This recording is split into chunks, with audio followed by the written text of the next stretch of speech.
बीडमध्ये अतिवृष्टीने गेल्या 10 ते 11 दिवसांपासून हाहाकार माजवलाय। शेतकऱ्यांचं प्रचंड मोठ्या प्रमाणात नुकसान झालंय। तर बीड तालुक्यातल्या चौसाळा वाडवणा या रस्त्याचा पूल जो आहे तो देखील वाहून गेलेला आहे। रस्त्याच्या पुलावरील काही भाग वाहून गेल्याचं आपल्याला या ठिकाणी पाहायला मिळतंय। सिमेंटचे जे ब्लॉक आहेत हे नदीच्या पात्रात पडलेले सध्या पाहायला मिळतात आणि याच पुलावरून गेल्या 3 दिवसांपूर्वीपासून पाणी वाहत होतं आणि याचीच बातमी TV9 मराठीने दाखवली होती।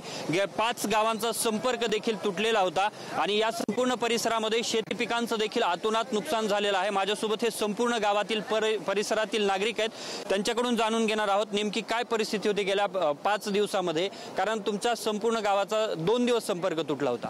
आमचं गाव मांजराच्या काठाला आहे। मांजराची नदी, मांजरा नदीच्या पलीकडच्या साईडला 1 किलोमीटर आणि अलीकडच्या साईडला 1 किलोमीटर पूर्ण पाणी आणि जवळपास प्रत्येकाच्या जमिनी 1 किलोमीटर पलीकडे आणि 1 किलोमीटर अलीकड पूर्ण क्षेत्र पाण्याखाली। सगळं आमचा ऊस वाहून गेला, पूर्ण सोयाबीन। तुम्ही सांगा, एकतर पिकाला भाव नाही। 4-4 दिवस सोयाबीन जर पाण्यामध्ये राहिलं तर ती 100% नासते। मग आमच्या इकडचे सगळे पिकं सध्या नासले ते अक्षरशः ते पूज आलाय, त्याचा पूज आलाय म्हणजे फेकून द्यावं लागते। ते इतकं प्रचंड प्रमाणात नुकसान झाले आणि शेतीचं नुकसान झालंय। सगळ्या जमिनी अशा खरवडून गेल्यात आहे। जी वरचा पापुद्रा असतो सुपीक, तो पूर्ण सुपीक पापुद्रा वाहून गेलाय आणि त्या आता जरी आमच्या भविष्यात पाऊस पडला जमीन कसाईसारखीच राहिली नाही, इतकं वाहून गेले आणि त्याच्यामुळे प्रशासनाने योग्य ती कारवाई करावी, आम्हाला मदत करावी। दुसरा एक आमचा प्रश्न, आमचं गाव एक तर उस्मानाबाद आणि बीडच्या बाउंड्रीवर आहे, तर दोन्ही गावाच्या बाउंड्रीवर असल्यामुळे पलीकडून नदी, पलीकडून आम्हाला पूल नाही। ही येणारा जे आमचं चौसाळ्याच्या बाजारपेठेपासून येणारा जे रस्ता आहे, आमची बाजारपेठ अशी की आमच्या गावातले जवळपास प्रेग्नन्सी असो, कुणाचं ऑपरेशन असो, हे चौसाळ्याशी विषय येत नाही। बाजारचं गाव चौसाळा आहे, इतका भयानक इथं पूल वाहून गेलाय।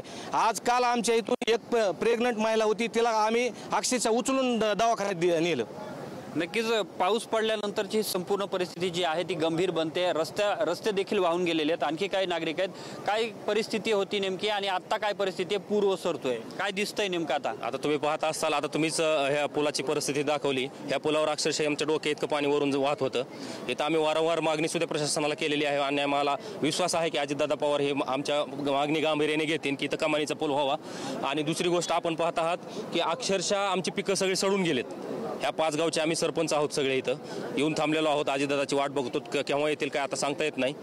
तरी पण अजितदादाला एक आमची विनंती आहे की आमच्या गावाकडे येऊन तुम्ही पहा की आमची परिस्थिती नेमकं काय आहे काय नाही। ती अक्षरशः लोकांचं म्हणजे तुम्ही पाहत असाल अर्धा किलोमीटर असं बाहेर पाणी, 1-2 किलोमीटर नदीपात्राच्या बाहेर पाणी, गावाला आमच्या पाणी चिटकलं आहे आणि इथून तर वागायसारखंच नाही आम्हाला राहिलेलं।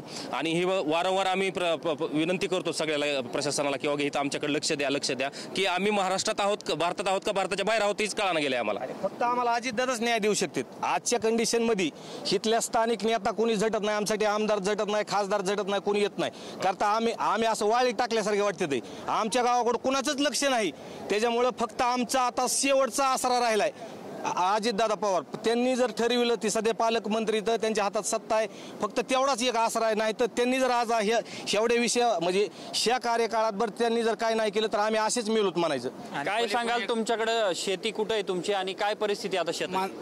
मांजरा नदीच्या कडेला पिंपळगाव, मानेवाडी आणि वाडवाना असे 3-4 गावं आहेत आणि आताच पुराच्या पाण्यामुळे जवळपास 1 किलोमीटर अंतरावर नदीपात्राच्या पलीकड आणि अलीकडं 1 किलोमीटर अंतरावर पुराचं पाणी पसरलं होतं। त्या पाण्यामुळं सोयाबीनचं पीक, ऊसाचं पीक पूर्णपणे 100% ही खराब झालेलं आहे। तर शासनाने त्याची ऊसाची परतवारीप्रमाणे त्याचं हे का पंचनामा करावा आणि ऊसाला आणि सोयाबीनला योग्य प्रमाणामध्ये जास्तीत जास्त असा निधी द्यावा, नुकसान भरपाई द्यावा। आणि चौसाळा ते पिंपळगाव जाणारा जो 8 किलोमीटरचा रस्ता आहे, गेले 50 वर्षापासून आम्ही लहानाचे मोठे झालोत आणि आई वडील पण म्हातारे झाले, तरी पण हे पूर्ण 100% रस्ता कधीच झाला नाही। आणि डिलिव्हरीचे आपल्यासोबत हे सर्व शेतकरी होते। तुमची जमीन कुठे आहे आणि त्याचं काय नुकसान झालंय का? आमची जमीन मांजरा नदीच्या किनारी आहे आणि त्या ठिकाणी अक्षरशः माझं 2 एकर क्षेत्र पाण्याखाली गेलं आहे।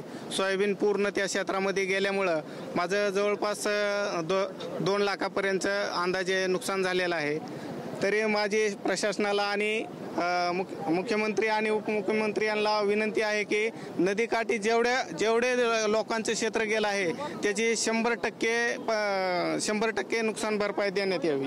काय सांगाल, आज अजितदादा या ठिकाणी येऊन पाहणी करणार आहेत. संपूर्ण परिसर जो होता तो पाणी खाली गेलेला होता आणि आता अजितदादा येऊन आज पाहणी करत आहेत प्रत्यक्ष. पहिले तर मी प्रथम TV9 मराठीचे आणि तुमचे धन्यवाद मानतो, कारण की 2 दिवसापूर्वी ढगफुटी असा पाऊस झाला आणि चौसाळ्यापासून हा 500 मीटरच्या अंतरावर हा पूल आहे. 5 गावाला जाणारा हा पूल आहे. ह्या पुलावरून अक्षरशः पूर्ण वाहून गेलता. ही बातमी फक्त TV9 मराठीने दाखवली. हे प्रशासन फक्त TV9 मराठीमुळे जागे झाले, खरं आहे की नाही? आणि ही बातमी TV9 मराठी प्रत्यक्ष धन्यवाद मानतो. आणि यानंतर अजितदादा पवार साहेब ह्या महाराष्ट्राचे उपमुख्यमंत्री आणि बीडचे पालकमंत्री आहेत. हे येणार असल्यामुळेच प्रशासन जागा होऊन इथं तुम्ही आलात ते फक्त अजितदादामुळे आलात. आणि ह्या गावाच्या 5 सरपंचांना आशा आहे की दादा आले तरच, दादामुळेच रस्ता होऊ शकतो, नाहीतर नाही. ह्यांचं आयुष्य गेलं, ह्यांच्या पिढ्या गेल्यात या रस्त्यामुळं. फक्त हे तर पूल असा झाला आहे पर्यटक म्हणून कुणी पण येतंय आणि इथून फक्त फोटो सेल्फी घेऊन बातमी करतंय. नक्कीच. आणखी संपूर्ण जे शेतकरी आहेत यांचं या संपूर्ण परिसरामध्ये शेती आहे आणि ती खरडून गेल्याचं पाहायला मिळतं. नदीच्या या बाजूला आपण पाहिलं तर काही भाग जो आहे तो सुद्धा या ठिकाणाहून वाहून गेल्याचं पाहायला मिळतंय.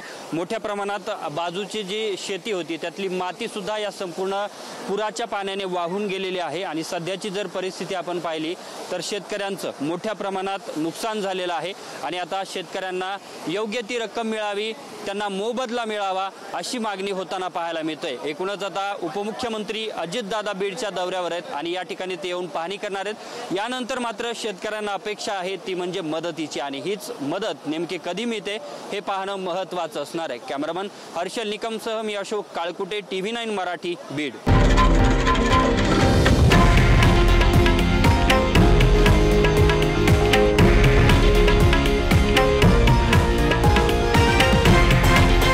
हे आहे देशातील नंबर 1 न्यूज नेटवर्क आणि आपण पाहत आहात TV9 मराठी, एकमेव.